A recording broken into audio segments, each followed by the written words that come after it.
Hello everybody, welcome back to YouTube TV. Woohoo, yes. Tenemos hoy la quinta edición de 3 expresiones para saber si eres bilingüe. Así que si lo quieres saber, stick around, quédate. Come on, dude, don't be a fool. Just go ahead and make that move. Yeah, yeah, subscribe. Alright, welcome back to YouTube TV. Sígueme aquí en mi Instagram 24/7, Fran Monage, y también a Carlos Monage. Alright, we'll get back to you in no time, en un santiamén. Ok, ¿qué es lo que vamos a hacer en este vídeo? Como te hemos anticipado, las 3 expresiones, la quinta edición de las 3 expresiones para saber si eres bilingüe. Si quieres ver los otros vídeos, te dejamos enlace en la descripción, puesto que, como te digo, hemos hecho ya 4 ediciones y en este caso te vamos a dar estas 3 expresiones, pero no solo eso, sino que además vamos a darte unas cuantas frases para que practiques y no se quede solo en eso, sino que también puedas ver unión de palabras, frases y cómo usarlas en diferentes contextos. Así que al final de este vídeo no solo tendrás estas 3 expresiones, sino variedad de usos, aplicaciones, pronunciación. La primera expresión para saber si eres bilingüe en esta quinta edición es ¿cómo se dice? No he tenido la ocasión. Te doy más contexto. No he podido, no he tenido tiempo, sobre todo para poner excusas de algo que no has podido hacer. ¿Pudiste llamar ayer a Elena? Oh, no tuve ocasión, lo haré más tarde. No he tenido la ocasión, no tuve la ocasión. ¿Cómo se dice? I didn't have a chance? No. I didn't get around to it. To get around to es uno de los usos para los que se usa este phrasal verb, que es no he tenido la ocasión. I didn't get around to it. I didn't get around to it. Si lo pones todo junto, fíjate que es didn't con D semiclave que se convierte en una R y letra clave que se convierte en una E. ¿No sabes qué son las letras clave? Echa un vistazo a la descripción. Ahí está el video. Ok, so I didn't get around. Ese get se convierte en get around y la letra clave R, around. I didn't get around to it. So repite conmigo. I didn't get around to it. I didn't get around to it. No, I didn't get around to it. Ok, vamos a ver unos cuantos ejemplos. ¿Llamaste a Jennifer ayer por la noche? Did you call Jennifer last night? Y dices como excusa, oh, lo siento, pero no tuve la ocasión, no tuve tiempo, no tuve la ocasión, pero lo haré mañana a primera hora. Ok, so, did you call Jennifer last night? Oh, I'm sorry, I didn't get around to it, but I'll do it tomorrow first thing in the morning. So, I'm sorry, I didn't get around to it. Todo junto. I didn't get around to it. I'm sorry. I didn't get around to it. But I'll do it tomorrow first thing in the morning. But I'll do it. But I'll do it tomorrow first thing in the morning. So I'm sorry, I didn't get around to it. But I'll do it tomorrow first thing in the morning. Practicarlo hasta que os salga, ¿vale? Más despacio. I'm sorry, I didn't get around to it. Más despacio pero uniendo, ¿vale? I'm sorry, I didn't get around to it, but I'll do it tomorrow first thing in the morning. Ya cenamos. Oh, I'm sorry, I didn't get around to it, but I'll do it tomorrow first thing in the morning. Hasta que os salga, ¿ok? Y ya lo tenéis. Curioso de esta expresión es to get around to it. Fijaos que es to get around to it. Ese it es un pronombre, pronombre en este caso. Si ponemos un verbo ahí va a ser ing, aunque suene raro poner to más ing. Esto lo explicamos en un video que hay sobre infinitivo o ing, que también podéis ver en la descripción. Fijaos que suena raro, pero es así.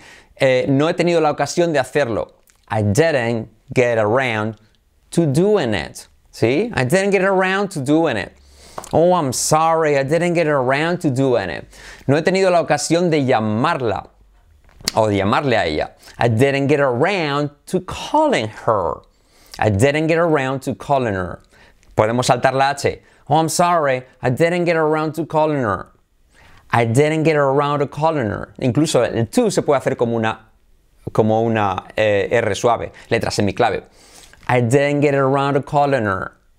I didn't get around to calling her. I didn't get around to calling her. I'm sorry, I didn't get around to calling her. Ok, very cool.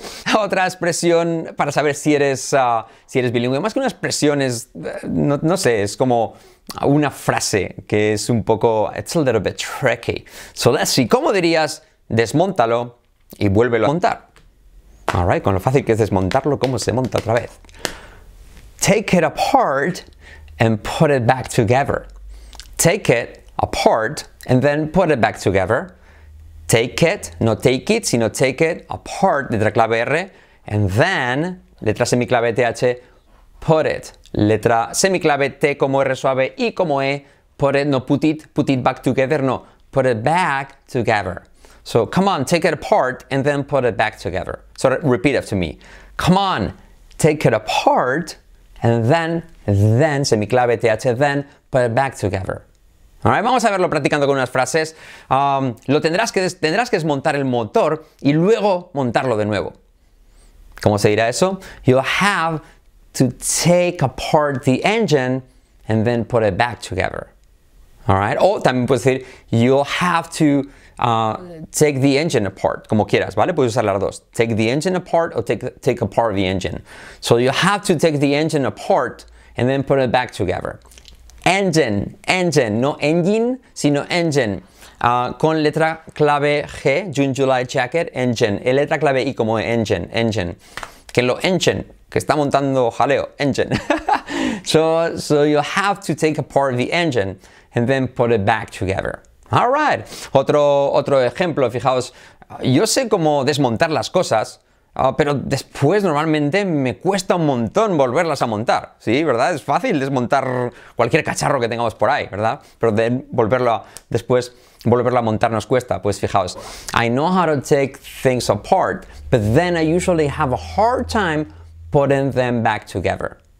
Otra vez, I know how to take things apart, but then I usually have a hard time putting them back together.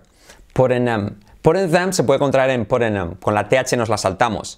Como comerse la H, también podemos comernos a la TH. Putting them back together. Alright? So, I know how to take things apart. Repite conmigo. I know how to take things apart. I know how to take things apart. Una vez que tienes eso, ya la segunda parte. I know how to take things apart, but I usually have a hard time putting them back together. Y ahora velocidad normal sería, yes, now I know how to take things apart, but then I usually have a hard time putting them back together. All right? Yes, I know how to take things apart, but then I usually have a hard time putting them back together. You got it, all right. Y la tercera expresión para saber si eres bilingüe es muy sencilla, pero a menudo la confundimos. Es para decir, ¿cómo se dice en inglés? ¿Lo notas? ¿Te das cuenta? ¿Lo notas? ¿Notas que estoy cansado? ¿Notas que él ha estado de fiesta? ¿Lo notas? Normalmente tendríamos a decir do you notice o do you realize, pero los nativos suelen usar otra que es can you tell. Can you tell? Por ejemplo, can you tell I'm tired? Oh man, I can tell you went out last night. Ya noto que ayer fuiste de fiesta. I can tell. I can tell, ¿sí? Por lo tanto, ¿lo notas? Can you tell? ¿Notas que estoy cansado? Can you tell I'm tired? Oh no, I can't tell. No, really, I can't tell. You look great. Can you tell I'm tired? Ya se nota que saliste anoche. I can tell you went out last night. Yes, I can tell you were partying last night. Okay, I can tell. Para acordaros, podéis recordar esta canción de Pink Floyd que dice algo así como So you think you can tell heaven from hell. En este caso lo que dice es diferenciar, pero es parecido, ¿vale? Pero para acordaros, So you think you can tell, think, no think. So you think you can tell, tan, heaven from hell, blue skies from pain. ¿La reconocéis esa canción? So you think you can tell. Acordaros, so you think you can tell. Can you tell? All right, I can tell you guys are studying a lot of English and practicing and improving. ¿Por qué? Porque estáis siguiendo nuestras letras clave, nuestra unión de palabras, todos nuestros consejos y sobre todo la motivación que nos hace más inteligentes, más constantes y más receptivos al aprendizaje. Ok, thank you so much. Acordaros de seguirme en Instagram a Fran Monage y también a Carlos como Carlos Monage y suscribiros a este curso que es UTalk TV Plus, que ya tenemos más de 700 suscriptores y está siendo todo un éxito. Por 19,90 euros al mes. Si tenéis dudas, preguntad o dejad un comentario. Por cierto, ¿cuántas habéis acertado? Dejad comentario. 1 de 3, 2 de 3, 3 de 3, lo que sea. Dejad comentario abajo y subscribe, you're not gonna die. Subscribe, and it won't make you cry. Suscríbete a UTalk TV. Alright, it's painless, it's fast, and it's Awesome. All right. Thank you so much, guys, and I'll see you in the next video. Bye-bye.